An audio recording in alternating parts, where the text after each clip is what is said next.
आपल्या प्रधानमंत्र्यांनी आपल्याला सांगितलं प्रत्येक गरीबाला घर द्या, आणि गरीबाला घर द्या म्हणताना प्रधानमंत्र्यांनी त्याची जात पाहिली नाही, त्याचा धर्म पाहिला नाही, त्याचा पंथ पाहिला नाही, त्याची भाषा पाहिली नाही. त्यांनी सांगितलं जो कोणी असेल, हिंदू असेल, मुसलमान असेल, शीख असेल, बौद्ध असेल, ईसाई असेल, कोणी असेल, प्रत्येकाला घर मिळालं पाहिजे. आपल्याला प्रधानमंत्री आवास योजनेतनं मोठ्या प्रमाणात त्यांनी निधी दिला.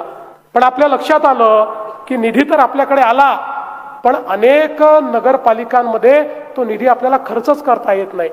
मग आता त्याचं कारण काय आहे, तर आपल्या लक्षात आलं की अनेक लोक असे आहेत जे अतिक्रमण करून बसलेले आहेत, आणि जर त्यांना त्या ठिकाणी तो निधी द्यायचा असेल तर त्यांच्या नावाने पट्टा पाहिजे, त्यांच्या नावाने मालकी पाहिजे.